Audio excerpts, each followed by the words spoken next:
नमस्ते, आपका स्वागत है मेरे चैनल गरिमा पे। आज हम एक बहुत इंटरेस्टिंग टॉपिक पर बात करेंगे। बच्चे का जेंडर कैसे प्रिडिक्ट करें? क्या सही में ऐसा संभव है? तो चलिए आज हम इसी विषय पर बात करते हैं। जैसा कि आप सभी जानते हैं कि माँ बाप इस बात को लेकर बड़े ही उत्सुक होते हैं कि हमारा लड़का होगा या लड़की होगी, है ना। अलग अलग धारणाएं लेके सोचते रहते हैं, लेकिन क्या ये तरीका सच में काम करता है? आइए जानते हैं इस पॉपुलर टेक्निक के पीछे का सच।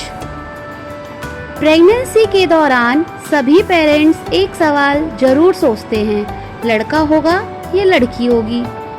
आज हम कुछ पॉपुलर जेंडर प्रिडिक्शंस मेथड्स के बारे में जानेंगे और देखेंगे क्या इनका कोई साइंटिफिक बेस है या ये सिर्फ पुरानी धारणाएं हैं। जैसे कि लोग बाग कहते हैं कि पेट की शेप देखकर जेंडर का अंदाज़ा लगाया जा सकता है ना। कहते हैं ना कि बहुत सारी सुना होगा, देखा होगा कि पेट गोल है तो लड़का होगा, पेट थोड़ा पॉइंटेड हो तो लड़की होगी। लेकिन दोस्तों सच ये है कि पेट की शेप का जेंडर से कोई लेना देना नहीं होता है। पेट की शेप माँ के बॉडी स्ट्रक्चर और बेबी की पोजीशन पर डिपेंड करती है।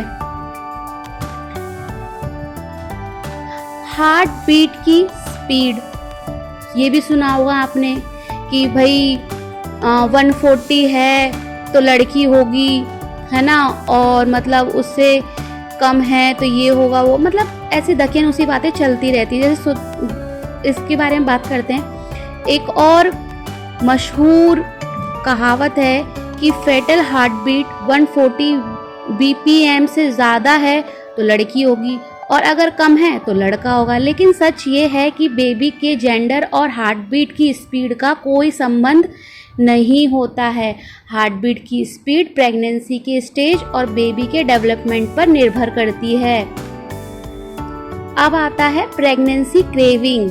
कहते हैं अगर आपको प्रेगनेंसी में मीठा खाने का मन करता है तो लड़की होगी और अगर नमकीन चाहिए तो लड़का होगा। लेकिन क्रेविंग का जेंडर से कोई संबंध नहीं होता है। क्रेविंग के पीछे हार्मोन्स और माँ के बॉडी की न्यूट्रिशनल की ज़रूरतें होती हैं।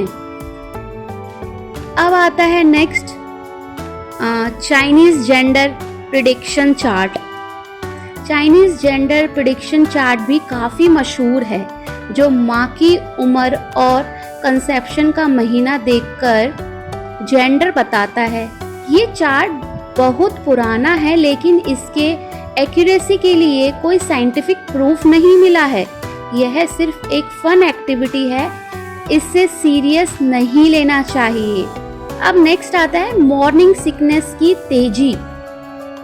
कहते हैं अगर प्रेगनेंसी के दौरान ज़्यादा मॉर्निंग सिकनेस होती है तो लड़की होगी और अगर कम होती है तो लड़का होगा। लेकिन रिसर्च कहती है कि मॉर्निंग सिकनेस का संबंध हार्मोन से होता है, ना कि जेंडर से।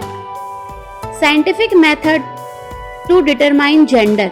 साइंस के मेथड्स में एक ही रिलायबल तरीका है अल्ट्रासाउंड टेस्ट, जो कि 18 से 20 हफ्ते में बेबी का जेंडर एक्यूरेटी बताता है। लेकिन इंडिया में ये लीगल नहीं है और आप लोग जानते हैं क्यों? क्योंकि हमारे यहाँ पर अगर जेंडर रिवील कर दिया जाए तो ऐसे ही 100% में से मैं अनुमान लगा सकती हूँ कि 50% पीपल्स ऐसे होंगे कि वो लड़कियों को नहीं चाहते, वो पेट में ही क्या करते हैं, उनको मरवा देते हैं, गर्भपात करवा देते हैं। इसीलिए ये PCPNDT एक्ट के अंडर आता है। जो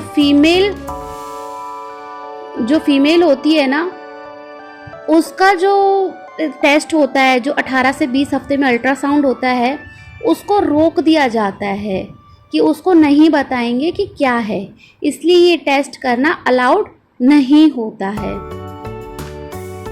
तो दोस्तों इन सब ट्रेडिशनल मेथड्स में से कोई भी साइंटिफिकली प्रूफ नहीं है, ये सब सिर्फ मज़ा लेने के लिए है, लेकिन इन पर विश्वास करना ज़रूरी नहीं है।